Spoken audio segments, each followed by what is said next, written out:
If you have a ball in your hands and you want to throw it to your friend, how do you throw it? You may say that you will throw it in a straight pathway, but your friend is very very far away from you, and you does not have much energy to throw it directly to your friend. Your ball will go like this.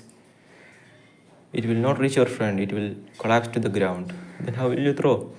You may say you will throw it in this direction, and it will correctly reach in your friend's hand. Yeah, that's a very good throw. But how do you know about the velocity in which you need to throw and the angle which you need to throw? How do you know? There's some physics behind this, and let's look at there. Let's take a condition in which I throw my ball with a velocity v at an angle theta with the x direction. Then the person stands in the x direction says that the ball moves in the x direction with a velocity of v cos theta. And the person stands in the y direction says that no, it is v sine theta. And he also says that it is also has an acceleration in the downward direction. G, there's a gravity. It is in the downward direction. It has an acceleration. Sorry, you don't need to use the minus sign. We're using the direction here. So how do we find the value of y and x at a time t? That we know that it is moving in the y direction and acceleration as well. So in order to find the distance it travels in the y direction and x direction, we have to use the equation s is equal to ut plus half at square. How do we find? Let's took y is equal to, we know that it has a velocity of initial velocity of v sine theta. So v sine theta times t plus half. It has an acceleration of g, but in the opposite, but it is in the opposite direction. So minus g times t square. Where t is the time, it is the distance it traveled at the time t. It is observed by the person in the y direction. And what is the case of the x direction person? He says that he saw that it travels with the velocity of v cos theta, so it must travels a distance of v cos theta times t plus 0 because the acceleration is 0. This is the distance it travels in the x direction at a time t.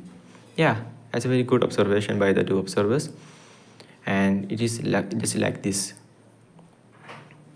And we know that at a particular time there will be an x coordinate and y coordinate for the particle, and by using these two equations we can write simply it as like this.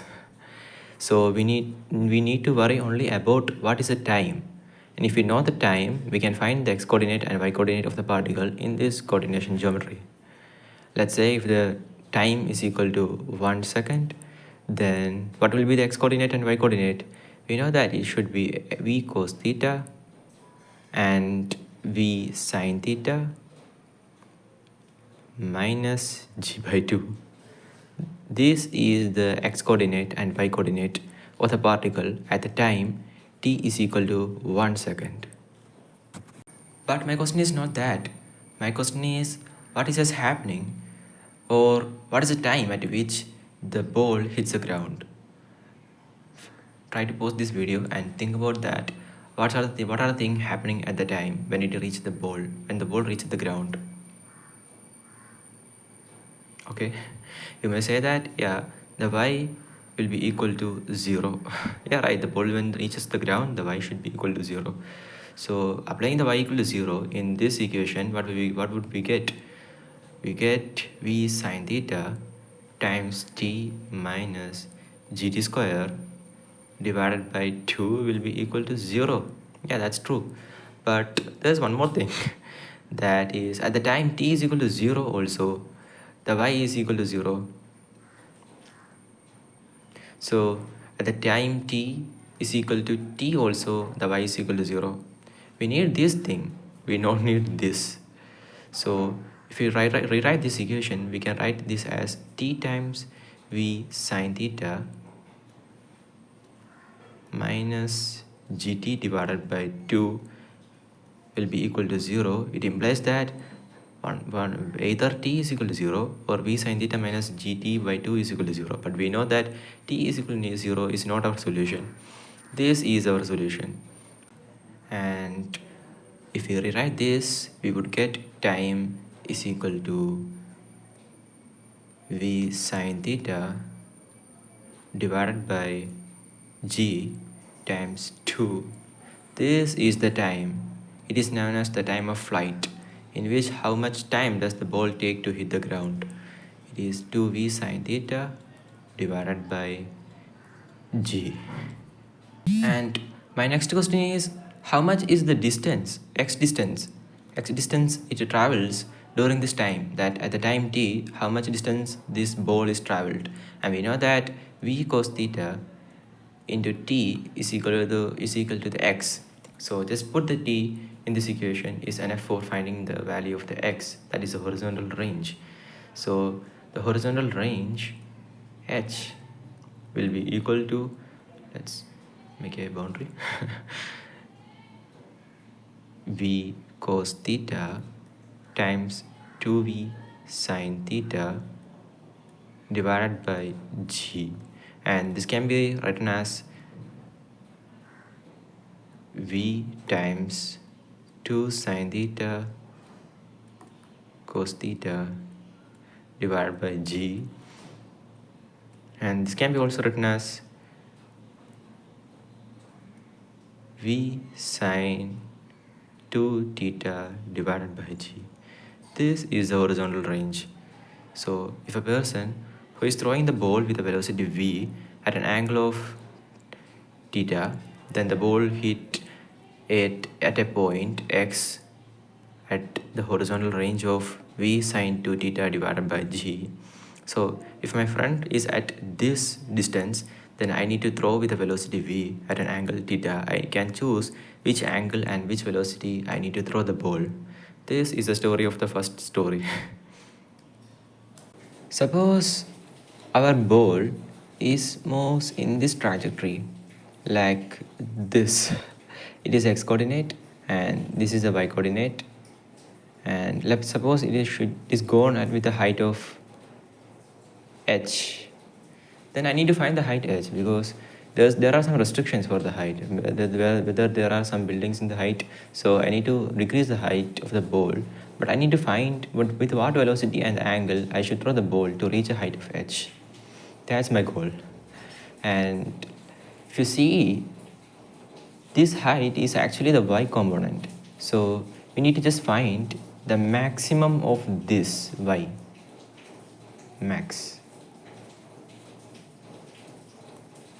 How do we find this? Let's pause this video and try to think about that. Okay, we know that y is equal to v sine theta times t minus gt square divided by 2. And we need to find the maximum of this value.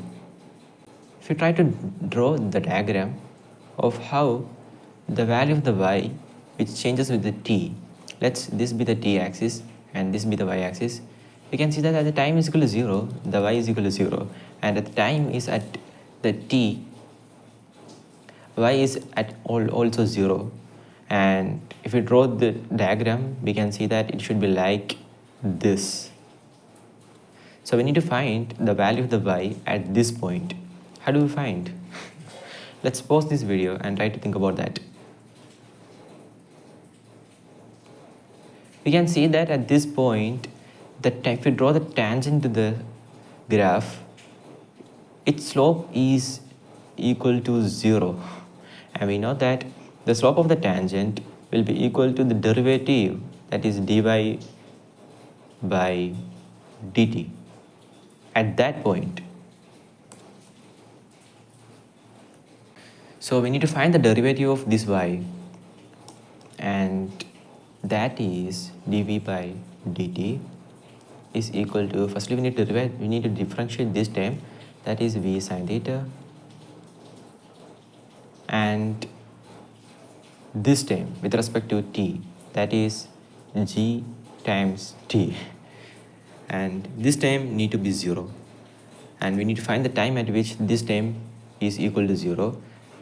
Then v sine theta minus gt will be equal to 0, which implies that t t is equal to v sine theta divided by g. And we need to just put the t as this. Then we get the maximum value of the y. Then what should happens to y? Y should be equal to v square sine theta divided by 2g. These are the three equations which will be useful for when you are throwing a ball to your friend. If you throw a ball with a velocity v at an angle theta, then you can find the time at which the ball reached the ground and the horizontal range and the maximum value of the y. And using these two equations, you can track the ball at any point. If you want to find the x coordinate and y coordinate at the time t, then you can use these two equations are very useful. So not worry about throwing the ball to your friend. Always throw stones to your friend. And if you look at one more thing, that the v and these three equations only depends upon the theta and v. That is, if you have a velocity v and theta, then you can find these three things. No need the mass of the ball, no need the velocity at any time, no need the time at which the ball is flight at that time, not need anything else. Only need v and the theta angle. The g is always a constant, so no need to worry about that unless you are throwing the ball from the moon. That's not happened, so don't worry about that.